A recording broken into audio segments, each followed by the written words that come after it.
Host. Ladies and gentlemen, today we have one of Hollywood's most recognizable stars with us. Marilyn Monroe, thank you for joining us. Marilyn Monroe, thank you. It's wonderful to be here.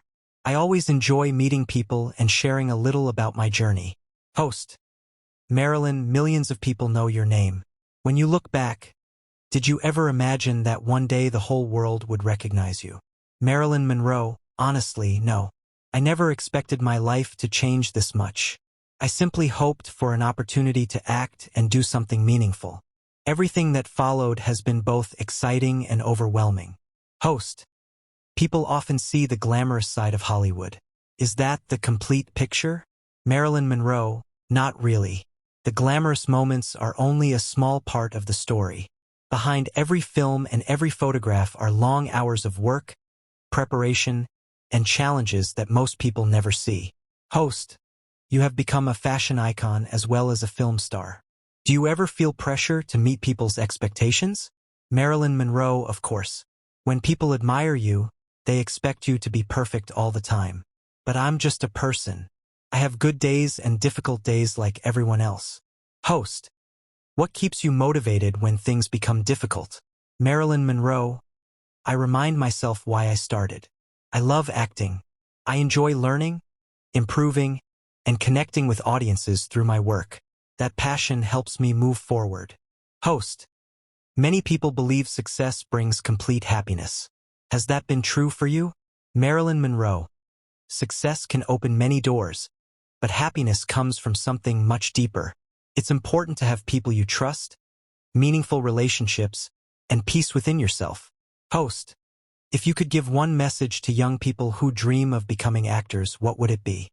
Marilyn Monroe. Believe in yourself, work hard, and never stop learning. Talent is important, but determination and kindness will take you much further than fame alone. Host. Marilyn, thank you for sharing your thoughts with us today. It has been a pleasure speaking with you. Marilyn Monroe, thank you.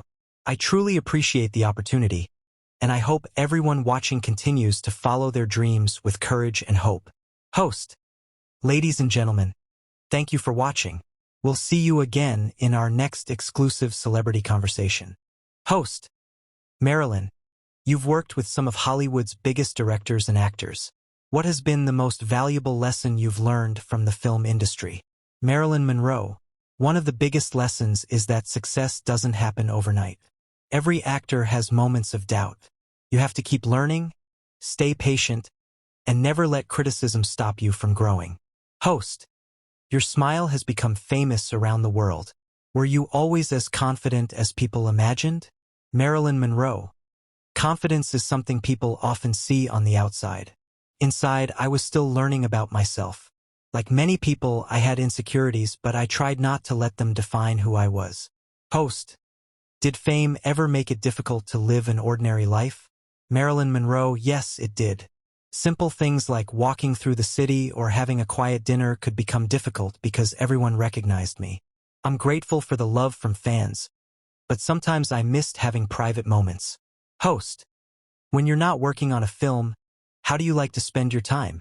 Marilyn Monroe. I enjoy reading books, listening to music, and spending time with people who make me feel comfortable. Those quiet moments help me stay grounded. Host. Many people think being a movie star means living a perfect life. What would you say to them? Marilyn Monroe. No one's life is perfect. Every person has struggles, no matter how successful they appear. It's important to remember that what we see in magazines or on screen is only part of someone's story. Host. Looking back at your journey, what achievement makes you the proudest? Marilyn Monroe. I'm proud that I never gave up on my dream. There were many obstacles, but I kept moving forward. If my journey inspires someone else to believe in themselves, then that's something I'm truly grateful for. Host. That's a beautiful message. Thank you for sharing it with us. Marilyn Monroe, thank you. It's been a pleasure talking with you. Host. Marilyn, people around the world admire your success, but I'm curious. What does success really mean to you? Marilyn Monroe. Success isn't just about fame or recognition.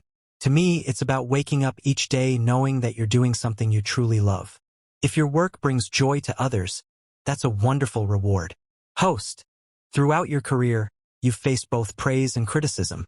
How did you deal with negative opinions? Marilyn Monroe. I learned that criticism is part of any public career. You can't make everyone happy. What's important is to stay true to yourself and continue improving instead of focusing on every negative comment. Host. Was there ever a moment when you thought about giving up? Marilyn Monroe. There were difficult moments, of course. Every career has challenges. But every time I considered quitting, I remembered why I started. My love for acting always gave me the strength to continue. Host. What do you enjoy most when you're on a movie set? Marilyn Monroe. I enjoy becoming a different character. Every role teaches you something new about people, emotions, and even yourself. That's what makes acting so fascinating. Host. Your influence reaches far beyond Hollywood. How does it feel to know that people around the world look up to you? Marilyn Monroe. It's a great honor, and I never take it for granted. I hope people remember me not only for my films but also for my determination to keep learning and growing. Host. If you had the chance to speak directly to your fans today, what would you tell them? Marilyn Monroe. I would simply say thank you. Your support has meant more than words can express. I hope you continue chasing your dreams, no matter how impossible they may seem. Host. Marilyn, thank you once again for your honesty and kindness. It's been a wonderful conversation. Marilyn Monroe, thank you. I've truly enjoyed being here, and I appreciate everyone who's watching. Investigators carefully examined every corner of the vessel. They expected to find signs of mutiny, piracy, or murder. Instead, they found something completely different. The ship itself was still seaworthy. There was some water inside the hull, but not nearly enough to sink the vessel. Experienced sailors agreed that this amount of water was common after weeks at sea and posed no immediate danger. The cargo remained almost entirely untouched. More than 1,700 barrels of industrial alcohol were still in place, although a few barrels appeared to be empty. At first, investigators suspected theft, but further inspection revealed that those barrels had been made from a different type of wood that was known to leak over time. Nothing suggested that anyone had stolen the cargo. The crew's belongings were still neatly stored in their cabins. Jewelry, money, navigation equipment, and personal items remained exactly where they should have been. If pirates had attacked the ship, why would they leave behind everything valuable? That theory quickly began to fall apart.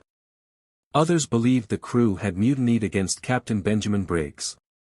But those who knew him found the idea difficult to accept. Briggs had earned a reputation as a calm, fair, and respected captain. There had never been reports of serious conflict between him and his crew. Even more importantly, if a mutiny had taken place, where had everyone gone afterward? There was no blood. No damaged cabins. No broken weapons. No evidence that violence had ever occurred.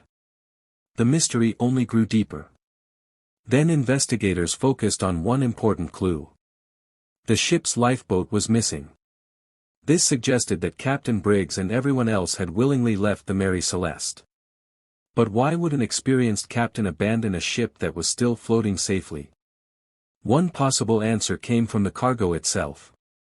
The ship was carrying industrial alcohol, a highly flammable substance capable of producing dangerous fumes.